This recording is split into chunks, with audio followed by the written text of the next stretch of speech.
دیکھیں بیسیکلی یہ ڈیفینیٹ حکومت موسٹ لائکلی یہ بنا لے گا، لیکن جو یہ 400 سیٹ کے ساتھ چاہ رہا تھا کہ کانسٹیٹیوشن کو امینڈ کرتا، میجورٹی لے جاتا اور کانسٹیٹیوشن کو امینڈ کرتا اور سخت قانون لے کے آتا مائنورٹیز کے لیے، مسلمانوں کے لیے، کشمیر میں کرسچن کے لیے، وہ یہ نہیں کر سکے گا. بیسیکلی لوگوں نے اس کے خلاف ووٹ کیا. پھر اس نے جو سکھوں کو جس طریقے سے کینیڈا میں، امریکہ میں مارا ہے، پاکستان میں 22 ہمارے لوگوں کو مارا، یہ بھی سارے اس کے خلاف گئی ہیں. ٹیررزم کر رہا ہے، ایکسٹریمزم کر رہا ہے، نہایت کننگ انسان ہے. یہ 4 کا ٹولہ جو ہے، امیت شاہ، راجناتھ سنگھ، اجیت ڈوال اور یہ نریندر مودی، یہ وہ اسرائیل کی پالیسی پہ چل رہے ہیں. اسی طریقے سے یہ سب کچھ کرنا چاہتا ہے.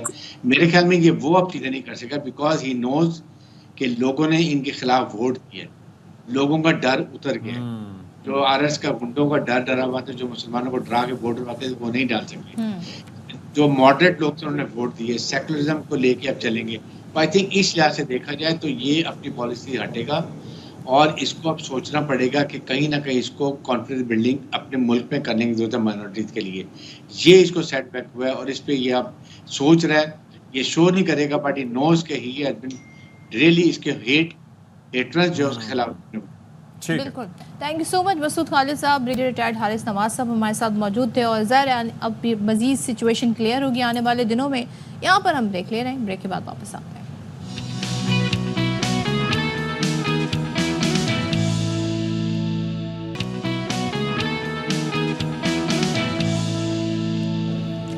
Welcome back once again. اور اس وقت سیگمنٹ کی طرف آگے بڑھنے سے پہلے ایک اپڈیٹس آپ کو دے دیتے ہیں، اور وہ یہ ہے کہ سینیٹر فیصل واڈا اور مصطفیٰ کمال توہین عدالت کیس کی سماعت کچھ دیر بعد ہوگی اور سپریم کورٹ میں یہ سماعت ہوگی. دونوں رہنما اس وقت سپریم کورٹ پہنچ گئے ہیں. چیف جسٹس قاضی فائز عیسیٰ کی سربراہی میں 3 رکنی بینچ کیس کی سماعت کرے گا. فیصل واڈا صاحب نے تو اپنا جواب جمع کرایا ہے، جبکہ مصطفیٰ کمال صاحب نے معافی کے طلبگار ہیں، وہ یہ انہوں نے درخواست دی ہے. اچھا جی، ایک بہت امپورٹنٹ ٹاپک ہے جس کی جانب ہم آپ کی توجہ بھی مبذول کرانا چاہتے ہیں، کیونکہ یہ ریئلائزیشن انڈیویجول لیول پہ بھی ہونی چاہیے اور خاص طور پر اوور آل ہماری ایک اجتماعی ذمہ داری بھی ہے. وہ ہے ماحولیات کے حوالے سے. آج ماحولیات کا عالمی دن منایا جا رہا ہے اور یہ جو موسمیاتی تبدیلیاں ہو رہی ہیں یہ قدرتی ہمارے وسائل کو بہت بری طرح سے متاثر کر رہی ہیں. یہ ویدر پیٹرنز آپ دیکھ رہے ہیں جس طرح سے چینج ہو رہے ہیں، بارشوں کا وقت سے پہلے ہونا، وقت کے بعد ہونا، وقت پر کم ہونا یا وقت پر زیادہ ہونا، یہ ساری چیزیں انڈیکیٹرز ہیں. ابھی دبئی میں کیا ہوا تھا جو کلاؤڈ برسٹ ہوئے، بالکل ایسے ہی ہے. مارچ میں جس طرح سے یہاں پر بارش ہو رہی تھی. پھر موسم آپ دیکھ لیں، موسم کی شدت، درجہ حرارت کہاں سے کہاں پہنچ گئے، 50s کو ٹچ کر رہے ہیں. And this is very concerning especially for the cities like our city Karachi, کیونکہ یہاں پر کبھی سوچا ہی نہیں گیا کہ اس حد تک شدید گرمی ہو سکتی ہے. ہیٹ ویو اور ہیٹ انڈیکس کا پہلی دفعہ ہم نے نام سنا تھا 2015-16 میں. پھر ہمارا قابل کاشت رقبہ وہ بجائے بڑھنے کے وہ کم ہوتا جا رہا ہے. کون سی چیزیں ہیں یعنی کہ back to back heat waves آئیں 2 سے 3. اب اس سال کی جو ماحولیات کا دن منانے کی جو تھیم ہے وہ صحرا بندی کا مقابلہ کرنے، زمینوں کو بحال کرنے اور جو خشک سالی ہے جسے ہم ڈرافٹ کہتے ہیں اس کے خلاف مزاحمت کی صلاحیت پیدا کرنے کے مواقع ڈھونڈنا ہے. تو یہ وہ تمام تر عوامل ہیں جو ضروری ہیں اور اس پر ہم کب سے سنتے آ رہے ہیں کہ ایمرجنسی بنیادوں پر کام کرنے کی ضرورت ہے، لیکن ہو کیا رہا ہے ایکچولی یہ جاننا بڑا ضروری ہے.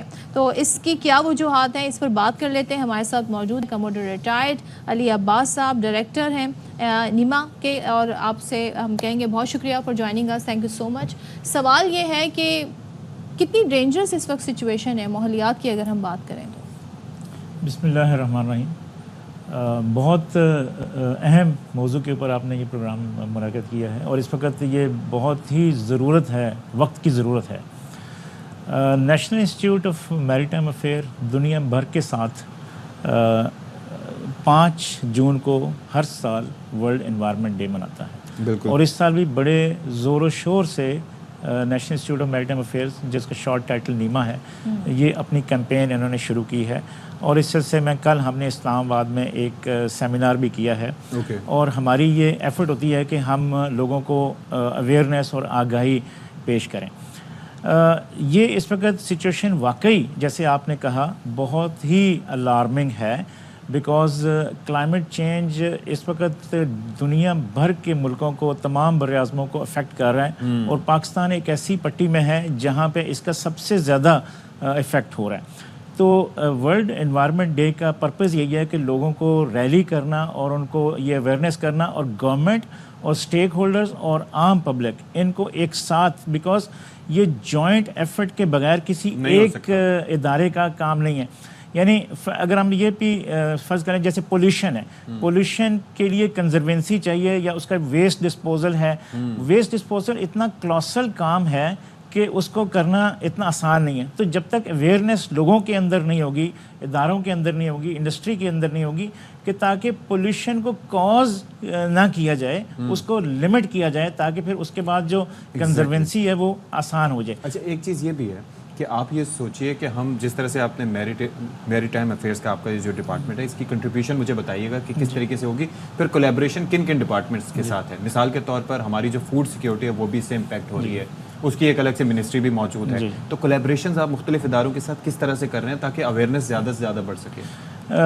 نیما یا national institute of maritime affairs ایک پریمیئر ریسرچ تھنک ٹینک ہے کنٹری کے اندر، جو میریٹائم افیئرز کے مختلف سبجیکٹس کے اوپر research based, applied research based policy recommendations government کو اور اسٹیک ہولڈرز کو، اداروں کو پیش کرتا ہے، جس میں ہماری شپنگ ہے، شپ بلڈنگ ہے، شپ ریسائکلنگ ہے، بہت اہم فشریز سیکٹر ہے جس کے اوپر فوڈ سیکیورٹی کا بہت انحصار ہے، میری ٹائم ٹورزم ہے، اوشن ریسورسز ہیں. تو یہ ساری چیزیں بہت سے اور بھی بہت امپورٹنٹ ہے، اور جس کے اندر انوائرمنٹ ایک اس پہ بھی میں آپ سے سوال کروں گی. ہمیں آپ شارٹ بریک لیں، بریک کے بعد واپس آتے ہیں تو ہم یہیں سے کنٹینیو کریں گے after this very short break.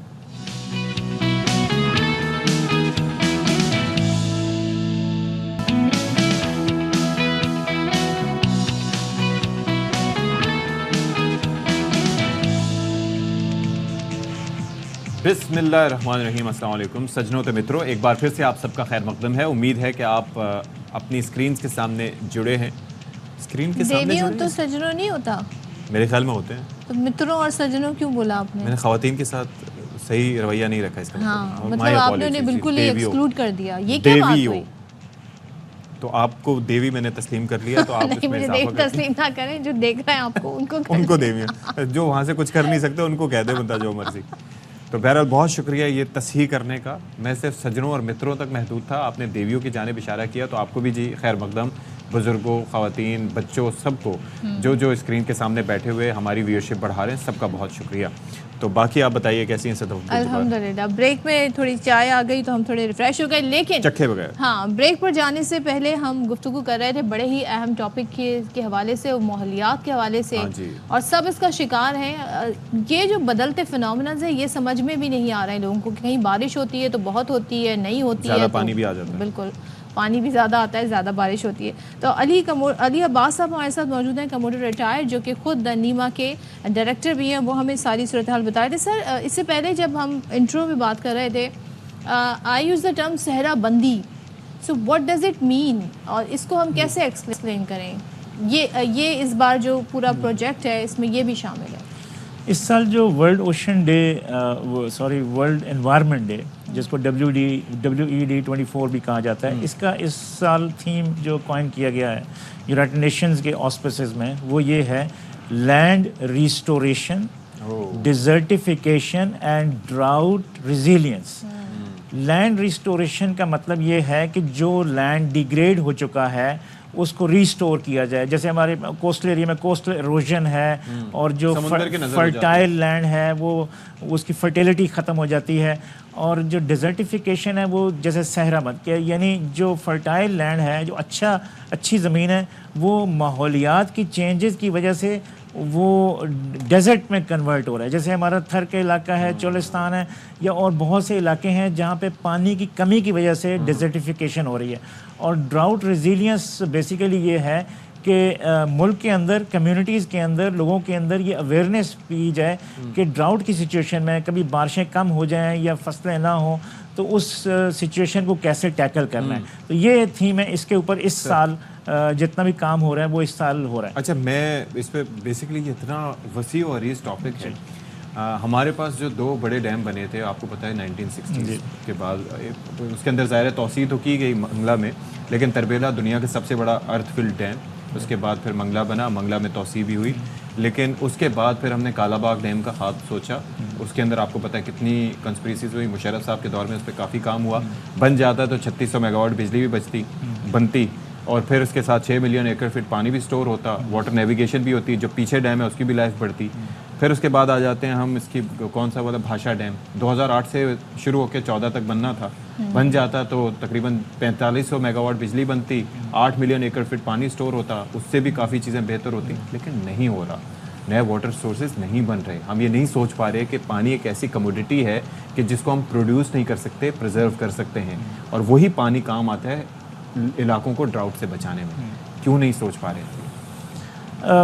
Without going into historical جتنے بھی ایونٹس ہیں یا اس کی جو پولیٹیکل کنوٹیشن ہے, میں صرف ٹیکنیکل گراؤنڈس پہ یہ بات کروں گا کہ اس وقت جیسے آپ نے فلڈ سچویشن دیکھا, فلڈ کے اندر کتنا پانی جو ہے وہ ضائع ہو گیا, تو کھڑا رہا اور کچھ ایویپوریٹ ہو گیا, کچھ اسپریڈ ہو گیا, کچھ نے لوگوں کو نقصان پہنچایا. تو اگر اس طرح کا پانی فلڈ سچویشن جب بارشیں زیادہ ہوں, اگر ہمارے پاس زیادہ ریزروائر ہوں گے تو ہم وہ پانی اس کو یوزفل طریقے سے ہم اس کو کلٹیویشن کے لیے بھی استعمال کر سکیں گے, اور اس کو لوگوں کے یوٹیلیٹی کے لیے بھی استعمال کر سکیں گے, اور پاور جنریشن کے لیے, اور اس کو کنٹرول طریقے سے جتنا سمندر میں پانی جانا چاہیے, ڈرین آؤٹ ہونا چاہیے, اس کو بھی کنٹرول.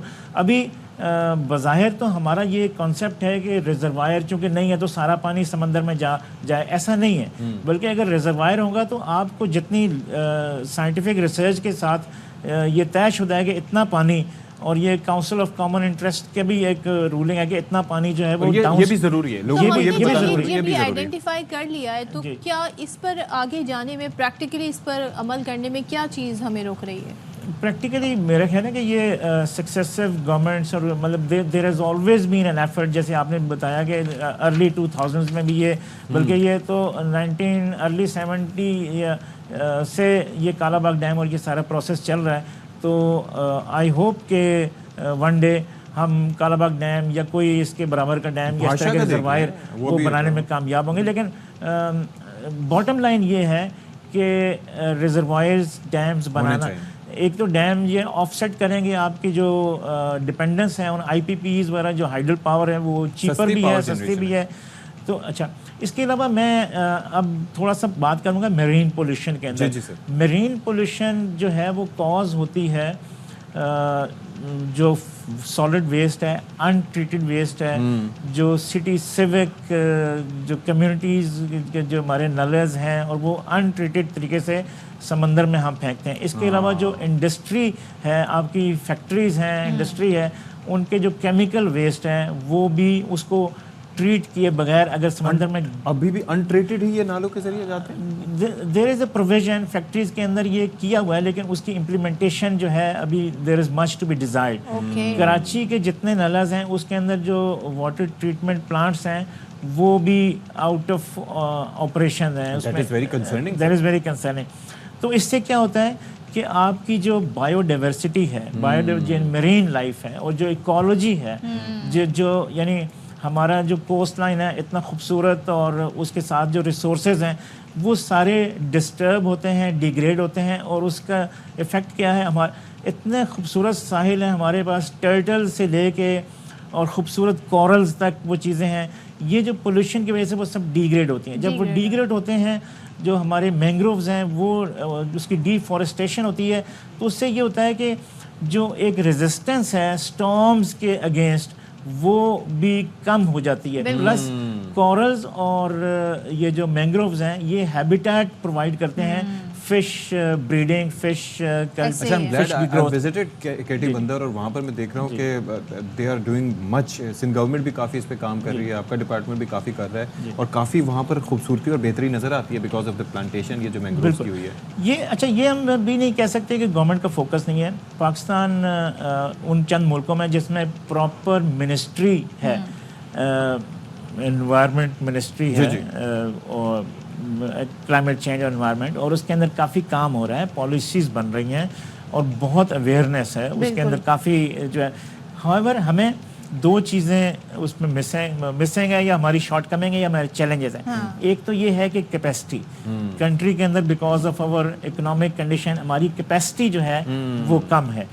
دوسری جو ہے وہ اس کے اندر اسٹرکٹ گورننس یعنی اس کا کنٹرول جو ہے اس کی امپلیمنٹیشن پالیسیز کی امپلیمنٹیشن کنٹینیوٹی ہونی چاہیے, تسلسل رہنا چاہیے. بالکل, بہت زبردست گفتگو رہی, تھینک یو سو مچ. چلیے باز صاحب, اور اگر ہم اس پر ہنگامی بنیادوں پر کام کریں تو بہت کچھ کیا جا سکتا ہے, لیکن ہم بہت سارے اس سے جڑے جو معاملات ہیں وہ پولیٹیکل بھی ہیں, اور پھر گورنمنٹ چینج ہو جاتی ہیں تو وہ پالیسیز ہیں وہ تسلسل نہیں رہتا. I'm glad کہ آپ تشریف لائے اور آپ نے کافی ظاہر ہے کہ اس حوالے سے اویئرنیس مزید بھی کریٹ کی, آپ لوگوں کے لیے بھی بڑی فائدہ مند ثابت ہوئی ہوگی. اور یہ چیز بڑی امپورٹنس اس اعتبار سے بھی ہے کہ اس پہ سب کو مل کر کام کرنے کی ضرورت ہے. صرف ایک ادارے یا ایک محکمے کی کاوش سے یہ کام نہیں ہو سکتا, پوری کلیکٹیو ایفرٹ کی ضرورت ہے نسلوں کا مستقبل بہتر سوسائٹی ہمیں کرنے کی. اور جہاں پر ہم اس کی بات ہی کر رہے ہیں تو ذرا ہم آپ کو یہ بھی بتا دیں, جو پنجاب کی وزیر اعلیٰ ہیں مریم نواز صاحبہ, اب انہوں نے ہدایت جاری کر دی ہیں خاص طور پر صوبے بھر میں کہ آج سے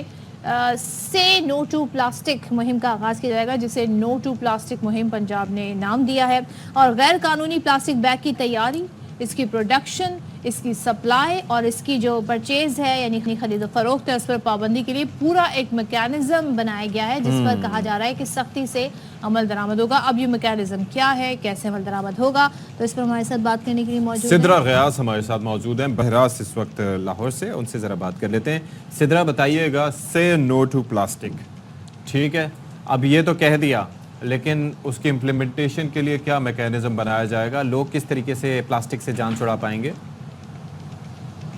جی بالکل, ہر سال کی طرح 5 جون جو ہے وہ ماحولیاتی تحفظ کا عالمی دن منایا جاتا ہے, اور اسی مناسبت سے جو ہے وہ وزیر اعلیٰ پنجاب مریم نواز جو ہے وہ سرگرم دکھائی دے رہی ہیں, اور ایک دفعہ انہوں نے پھر سے جو ہے نو ٹو پلاسٹک مہم کا آغاز کیا ہے, جس میں تمام ریسٹورنٹ, کھانے پینے کے جتنے فوڈ پوائنٹس ہیں اور دیگر شاپس جہاں پر پلاسٹک بیگ بنتا ہے, جہاں پر اس میں چیزیں ڈال کر جو ہیں وہ کسٹمرز کو دی جاتی ہیں, اس کی پابندی کا کہا گیا اور اس پہ سخت عمل درآمد کا بھی کہا گیا. اور اس کے ساتھ ساتھ یہ بھی کہا گیا کہ جو اس کی ڈیڈ لائن ہے, مقررہ ڈیڈ لائن, اس کے اندر جو ہے وہ اس کا متبادل یوز کیا جائے, تاکہ آنے والے دنوں میں جو ہے وہ عوام کو اور لوگوں کو جو ہے ماحولیاتی آلودگی سے بچایا جا سکے.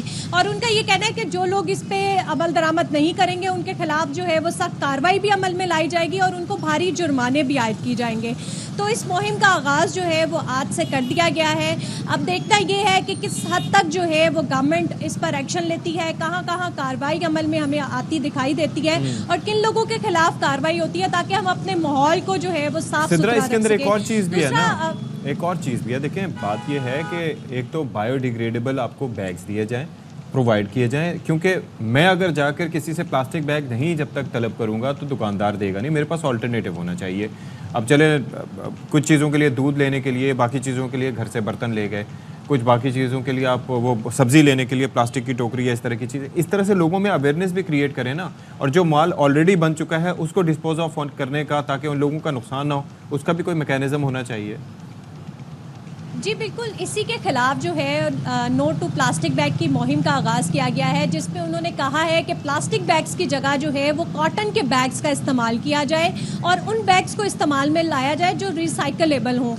پلاسٹک بیگ کیونکہ ریسائکلیبل نہیں ہے, وہ ریسائکل نہیں ہو سکتا, اس لیے اس پر پابندی عائد کی جا رہی ہے, اور ماحول کے لیے بہت زیادہ نقصان دہ بھی ہے. اور اس کے ساتھ ساتھ ماہرین کا یہ بھی کہنا ہے کہ اگر صرف گورنمنٹ ہی جو ہے وہ اس پہ عمل درآمد نہیں کرے, اس کے ساتھ ساتھ انفرادی طور پر سب کو مل کر کام کرنا ہوگا, تاکہ آنے والے دنوں میں جو ہے اپنے ملک کو ماحولیاتی آلودگی سے بچایا جا سکے. جبکہ ماہرین جو ہے وہ یہ بھی کہتے ہیں کہ 2050 تک جو ہے اگر اس تمام چیزوں کا خیال نہیں رکھا گیا تو 3/4 آبادی جو ہے وہ اس سے بری طرح متاثر ہوگی. تھینک یو سو مچ سدرا, آپ نے ہمیں انفارمیشن ہمارے ساتھ کی, اور ظاہر ہے 100% تو ہم پلاسٹک سے جان نہیں چھڑا سکتے ہیں, لیکن کسی حد تک بہت کچھ کیا جا سکتا ہے, اور اس کی طرف اگر یہ پہلا اسٹیپ ہے تو یہ بڑا کمینڈیبل اسٹیپ ہے اور اس کو مزید آگے بھی جانے کی ضرورت ہے. سو پلاسٹک کا استعمال جو ہے وہ اتنا زیادہ ہماری زندگی میں اشواق بڑھ گیا ہے. سارے کنٹینرز ہوں, کھانا لانا ہو, آفس لے جانا ہو کھانا, تو وہ کیونکہ وہ بڑے سہولت والے ہوتے ہیں, ہیوی بھی نہیں ہوتے ہیں, تو آرام سے آپ کے بیگ میں آ جاتے ہیں. تو یہ بہت ساری وجہ ہیں, بہت ساری وجوہات ہیں, اور میرے خیال میں اپنا وہ کہتے ہیں نا کہ حصہ ڈالنے کی ضرورت ہے.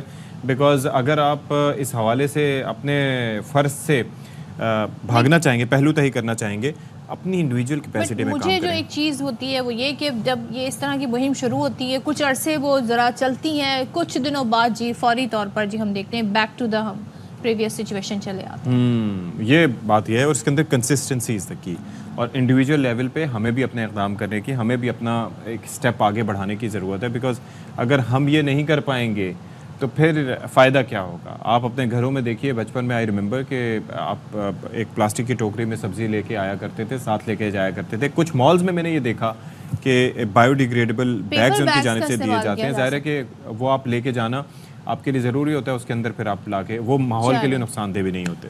اب اسی سے جڑی, کیونکہ آج دن ہے ماحولیات کا, تو جو موسمیاتی تبدیلیوں سے سب سے زیادہ پاکستان متاثر ہے, یہ کہنا ہے صدر پاکستان آصف علی زرداری کا.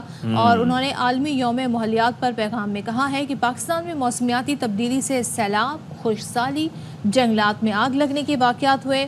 ہم بین الاقوامی شراکت داری سے ماحولیاتی مسائل پر قابو پانے کے عزم کا اظہار کرتے ہیں, اور گرین پاکستان پروگرام سے جنگلات, ماحولیاتی نظام کی بحالی میں پیش رفت ہوئی ہے. جنگلات کے فروغ کے لیے کمیونٹی کے اقدامات کی حوصلہ افزائی اور آبی تحفظ کے طریقے کو فروغ دینے کی ضرورت ہے.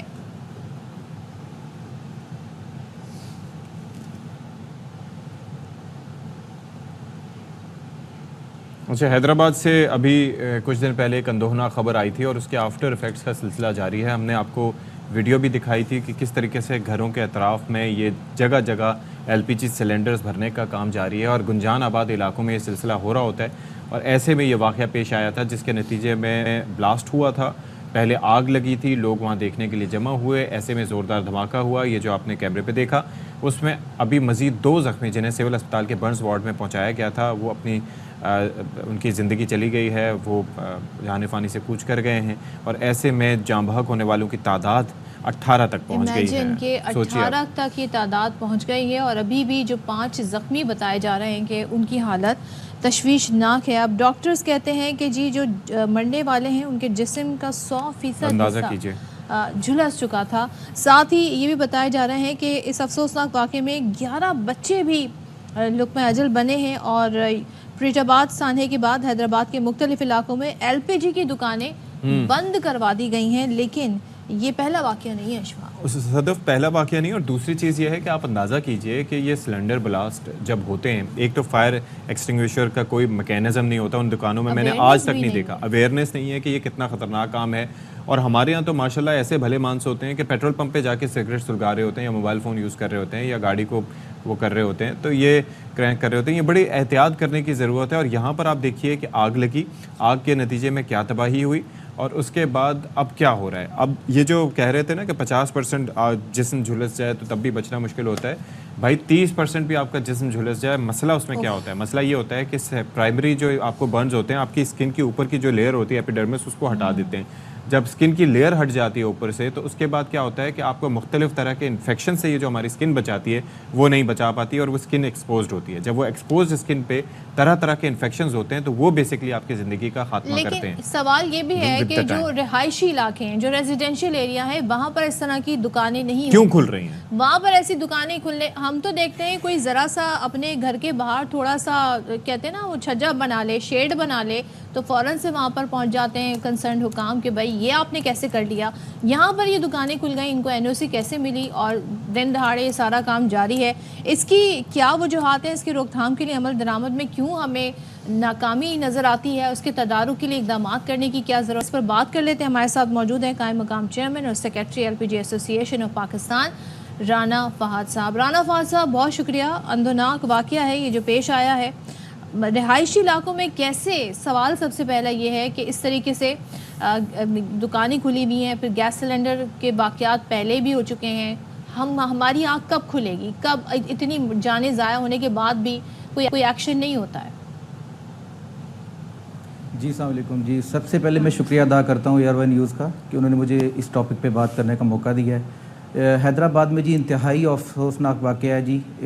قیمتی جانوں کا ضیاع ہوا ہے اور ہماری ایسوسیشن اور ہم لوگ سب بہت غمزدہ ہیں. دیکھیں اس کے اوپر جی میں صرف 2 چیزیں ڈسکس کروں گا کہ پہلے میں آپ کو یہ بتانا چاہوں گا اس کی وجوہات کیا ہیں اور ہم اس کو ٹھیک کیسے کر سکتے ہیں.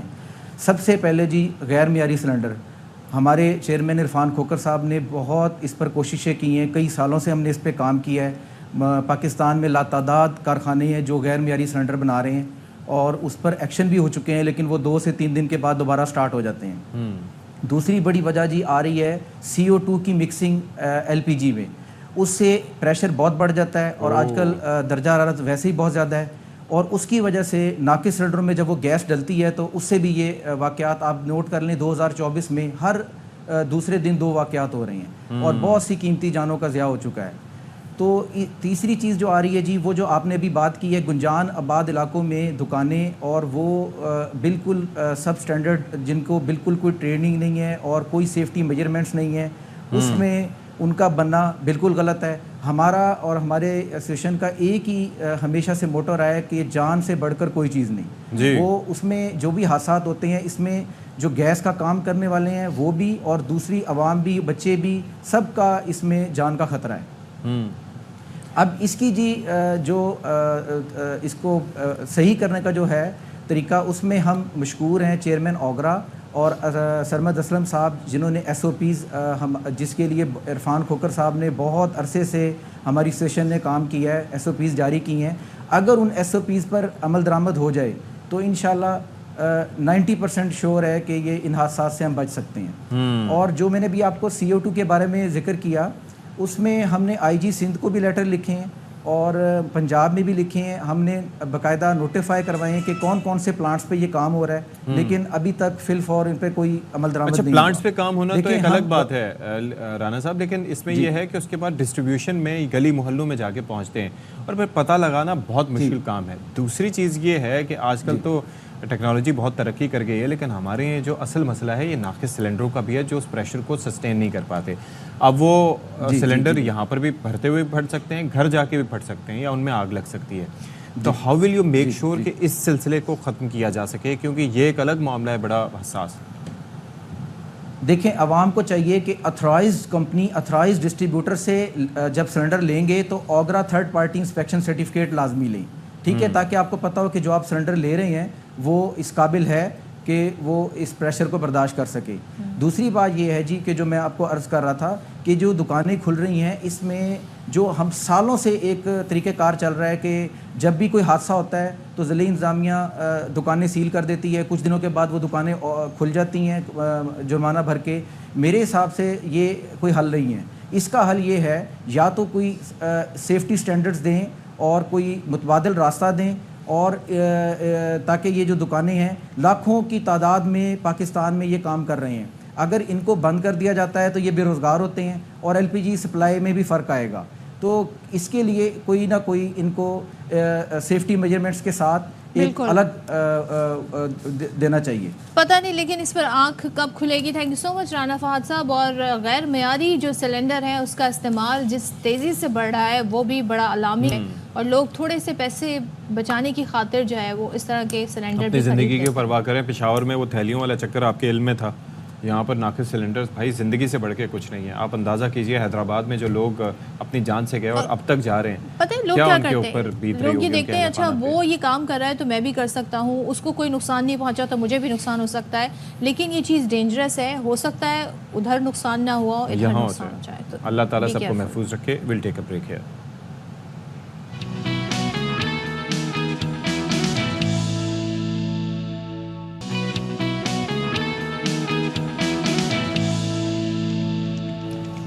Welcome back once again. اور ہم آج جس شخصیت سے آپ کو ملوانے جا رہے ہیں, باوجود اس کے کہ وہ ڈفرینٹلی ایبلڈ ہیں, کہتے ہیں ایسے لوگ گفٹڈ ہوتے ہیں ان سم ادر ویز, لیکن انہوں نے جو مشکلات تھیں ان کی زندگی میں اس کو کسی بھی قسم کی آبسٹیکل نہیں بننے دیا اور ان کو شکست بھی دی. تو کراچی پولیس کی کانسٹیبل ہیں عائشہ ناز. ایک ٹریفک حادثے میں اپنی دونوں ٹانگوں سے وہ محروم ہو گئی تھیں, لیکن اس کے باوجود انہوں نے ہمت نہیں ہاری حوصلہ ان کا بلند رہا اور معاشرے کے لیے وہ ایک مثال بن گئی ہیں. تو عائشہ ناز نے 2018 میں پولیس فورس کو جوائن کیا. اب آپ یہ سوچیں کہ انہوں نے کس قدر بہادری کا مظاہرہ کیا. پولیس فورس جوائن کی اور 2 سال بعد ٹریفک حادثے نے ان کی زندگی ایسے تبدیل کر دی. عائشہ نے ٹانگوں سے محرومی کے باوجود جامعہ کراچی سے میس کمیونیکیشن میں ماسٹرز کی ڈگری بھی حاصل کی اور اب کراچی پولیس کی میڈیا سیل میں فرائض انجام دے رہی ہیں. جی تو ہمارے ساتھ اس وقت گفتگو کے لیے موجود ہیں، ہم سے ہم رابطہ کرتے ہیں باہمت عائشہ ناز. عائشہ بہت شکریہ اور we are honoured to have you on our show. یہ بتائیے گا کہ یہ خواب آپ کا پہلے سے تھا کہ آپ پولیس فورس کا حصہ بننا چاہیں گی کسی بھی کیپیسٹی میں، یا پھر بعد میں یہ آپ کو شوق ہوا کہ نہیں یہ کام کرنا ہے؟ نہیں، السلام علیکم. ایکچولی سندھ پولیس میں بھرتی ہونا میرا شوق تھا، کیونکہ میں بچپن سے چاہتی تھی کہ کسی فورس کا حصہ بنوں اور اپنے ملک اور وطن کے لیے کچھ کر سکوں. 2018 میں میرا یہ خواب پورا ہوا اور میں جو ہے سندھ پولیس کا حصہ بن گئی. اس کے بعد جو ہے 2 ہی سالوں کے اندر 2020 کی جون میں ایک حادثہ پیش آیا جس کی وجہ سے میری دونوں ٹانگیں جو ہیں وہ ابونی ایمپوٹیشن ہوئی. ایک روڈ ایکسیڈنٹ جس نے میری زندگی کو بدل کر رکھ دیا. تو یہ آپ کے لیے بڑا چیلنجنگ سچویشن ہوگی یقیناً. اس میں آپ نے کیسے یہ سوچا کہ میں نے اب آگے اس طریقے سے بڑھنا ہے؟ کس چیز نے آپ کو زیادہ موٹیویٹ کیا؟ جی بالکل، وہ 1 سال کا جو عرصہ تھا وہ تو ایسا تھا کیونکہ دیکھیں اچانک سے جو میں نے زندگی کے 25 سال اپنی ٹانگوں کے ساتھ گزارے تھے اور ایک دم سے ٹانگوں سے محروم ہو جانا وہ میرے لیے بہت بڑا ایک شوق تھا. میں بہت ڈرامہ میں چلی گئی تھی. اس کے علاوہ جو ہے 1 سال تک تو میں اپنے آپ کو ایکسیپٹ نہیں کر پا رہی تھی کہ پہلے میں کیا تھی اور اب میں کیا ہو گئی. تو وہ سب چیزوں کو ایکسیپٹ کرنا بہت زیادہ مشکل تھا. لیکن وہ کہتے ہیں کہ اللہ تعالیٰ اگر ہمارے ساتھ کوئی حادثہ پیش کر رہے ہوتے ہیں یا کسی مصیبت میں ڈال رہے ہوتے ہیں تو بدلے میں بہت ہمت ہمیں دے رہے ہوتے ہیں. تو میں نے صبر اور حوصلے سے کام لیا. اس کے علاوہ میری فیملی جو ہے مجھے بہت زیادہ سپورٹ کیا.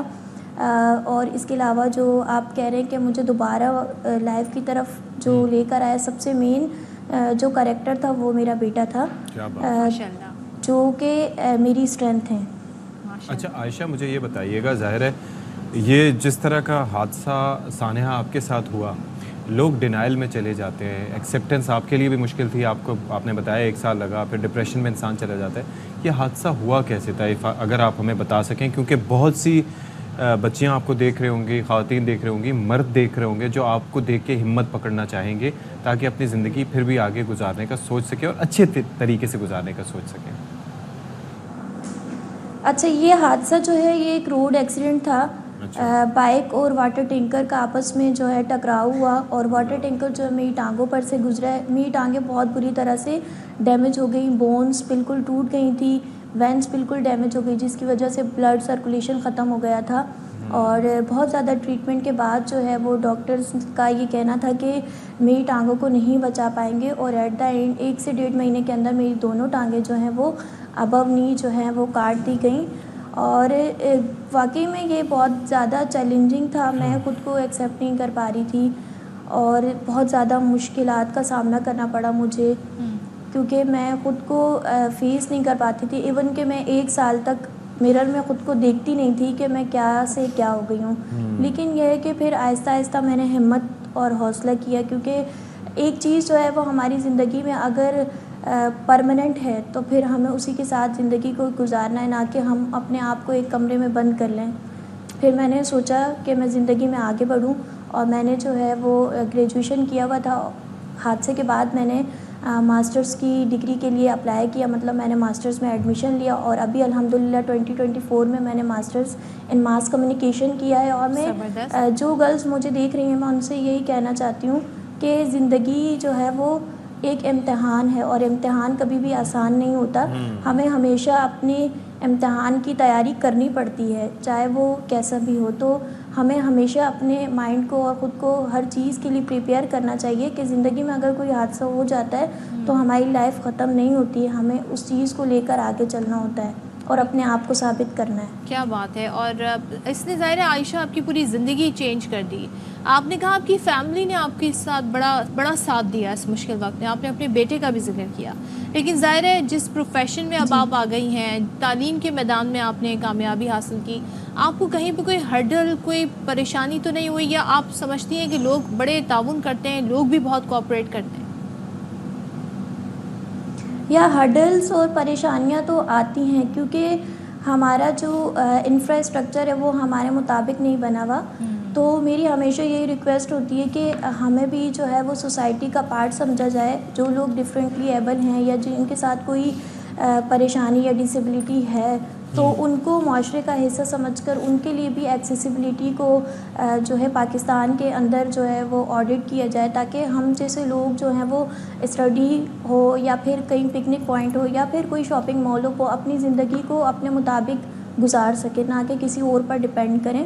میرا بیٹا, آپ نے بولا کہ وہ میری واقعی میں اسٹرینتھ تھا, کیونکہ جب میں ان کو دیکھتی ہوں تو مجھے اور زیادہ ہمت اور زیادہ حوصلہ ملتا ہے کہ مجھے اپنے لیے, مجھے میرے بیٹے کے لیے کچھ کرنا ہے, کیونکہ میں ایک سنگل مدر ہوں. تو مجھے یہ سب چیزوں کو بہت زیادہ دیکھنا پڑتا ہے, اور یہی وجہ ہے کہ شاید میں آج آپ سب لوگوں کے سامنے ہوں, اور وہ میری اسٹرینتھ بھی ہیں. زبردست, ماشاء اللہ, تھینک یو سو مچ عائشہ ناز. اور ہمیں آپ پر ناز ہے, آپ نے جس طریقے سے ہمت نہیں ہاری, حوصلہ نہیں ہارا, باوجود اس کے کہ آپ کے ساتھ ایسا اندوہناک واقعہ پیش آیا, اور آج آپ اس معاشرے کا ہر ایک عام شہری کی طرح ایک کارآمد شہری ہیں. تھینک یو سو مچ. اور جس طرح کا آپ کا کنٹریبیوشن ہے اس ملک کے لیے بھی, وہ بھی بڑا قابل تعریف ہے. تو یہ دیکھیں جی, کچھ ایسے لوگ ہوتے ہیں جو اتنے بڑے سانحے اور حادثے کے بعد ہمت نہیں ہارتے, اور جو ہمت نہیں ہارتے پھر وہ کس طریقے سے آگے بڑھتے ہیں, اس کا مظاہرہ آپ نے ابھی اسکرین پر دیکھا ہمارے ساتھ. اور ظاہر ہے بات یہ ہے کہ اگر آپ ہمت ہار جائیں, آپ کے پاس امید نہ ہو, تو پھر زندگی میں بچتا ہی کیا ہے. تو آپ کو ہمت بھی پکڑنی ہوتی ہے اور امید کا دامن ہاتھ سے نہیں چھوڑنا ہوتا. اور تیسری چیز یہ ہے کہ اللہ پر یقین. بے شک امید انسانوں سے رکھیں, اچھے کی رکھیں, لیکن اللہ کی ذات پر یقین رکھیں کہ وہ آپ کا ہاتھ ضرور تھامے گا. تو یہ بڑا ایک امپورٹنٹ چیز ہے. اب کیا ہے, یہ بڑا امپورٹنٹ ہے. اچھا, اب جب ہم بات کر رہے ہیں, کیونکہ اب تھوڑے دنوں بعد بس بجٹ ہے, بجٹ قریب ہے, تو اس حوالے سے جو مختلف ڈپارٹمنٹس ہیں ان کے پالیسیز جو ہے وہ ڈیزائن کی جا رہی ہیں. تو وزیر اعظم شہباز شریف کا جو دورہ چین ہے, اس کے باعث ایک بار پھر وفاقی بجٹ پیش کرنے کی تاریخ جو ہے وہ تبدیل کر دی گئی ہے. اب 10 کے بجائے بجٹ 12 جون کو پیش کیا جائے گا. اور جس طریقے سے میں نے کہا کہ جو نیا بجٹ ہے, جہاں اس میں مختلف شعبوں میں بہتری کی توقع کی جا رہی ہے, وہیں پر جو ٹیکسٹائل سیکٹر ہے ہمارا, اس کو بھی کچھ ریلیف ملنے کی امید جاگی ہے. اور آپٹما کی جانب سے حکومت کو بجٹ تجاویز پیش کر دی گئی ہیں. اچھا, تمام تر جو اس سے ریلیٹڈ ادارے ہوتے ہیں وہ تجاویز تو پیش کرتے ہیں, لیکن اس پر عمل درآمد کتنا ہوتا ہے یہ تو پھر بجٹ میں ہی پتہ چلتا ہے. اچھا, اب کیا تجاویز ہیں, وہ یہ ہے کہ جو بجلی گیس کی قیمتیں ہیں اس میں کمی کی جائے. یہ بڑا ایک مسئلہ ہے ہمارے ٹیکسٹائل سیکٹر کا. اور جو صنعتی مصنوعات پر جو عائد ڈیوٹی ہے اس کو صفر کرنے کا بھی مطالبہ کیا گیا ہے. چیک کریں جی. تو کیا ہو سکتا ہے, اس پر بات کرنے کے لیے ہمارے ساتھ موجود ہیں مرکزی chairman Asif Inam sahab. Thank you so much for joining us. Asif sahab, یہ بتائیے گا کہ کیا ویسے امیدیں ہیں, بجٹ ویسے نارملی عام طور پر عوام کو تو مایوس ہی کرتا ہے, لیکن are you expecting something better from this budget? جی, بسم اللہ الرحمن الرحیم. دیکھیے, بات دراصل ہے کہ ہمارے, اگر آپ ملک کی گروتھ دیکھیں تو اگر بنگلہ دیش سے کمپیئر کریں تو آج سے 10 سال پہلے بنگلہ دیش کا جی ڈی پی جو ہے پر کیپٹا وہ 1100 تھا اور ہمارا 1420 تھا. آج 10 سال بعد جو ہے بنگلہ دیش کا 2550 ہو گیا اور ہمارا 1420 سے بڑھ کے صرف 1470 ہو گیا. چونکہ ہمارا جی ڈی پی گروتھ نہیں ہو رہی, پر کیپٹا گروتھ نہیں ہو رہی, تو اس وجہ سے پائی بہت چھوٹی ہے اور اسی میں ہی سب کو شیئر چاہیے. تو وہ ظاہری بات ہے سب کی مایوسی کا. اگر یہی آپ کی 1400 کی 2800 یا 3000 آج جی ڈی پی ہو گیا ہوتا پر کیپٹا, تو سارے لوگ ہی تقریباً خوش ہوتے. ٹیکسٹائل سیکٹر کے حوالے سے تو بجٹ سے پہلے ہی ہمارے بہت سارے ایشوز ہیں جو ہم سمجھتے ہیں بجٹ یا اس سے پہلے یا امیڈیٹ اس سے بہت پہلے ایڈریس ہو جانے چاہیے. سب سے بڑا مسئلہ جو ہم نے ہائی لائٹ کیا ہے وہ انرجی پرائسز کا ہے کہ ہماری ریجن میں ڈبل ٹرپل کے قریب کچھ ملکوں سے تو 3 گنا زیادہ بجلی کے ریٹ ہو گئے.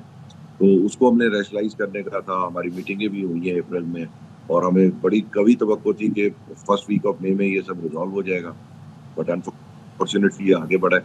اس کی وجہ سے پاکستان میں بجلی کی ڈیمانڈ کم ہو رہی ہے. بجلی کی ڈیمانڈ کم ہو رہی ہے اس لیے کہ فیکٹریاں بند ہو رہی ہیں, بزنسز جو ہے وہ کانٹریکٹ کا ہے. تو اسی وجہ سے ایکسپورٹ بھی آپ دیکھیں کہ 19 سے گھٹ کے 16 کے قریب آ گیا. مسئلہ جو ہے وہ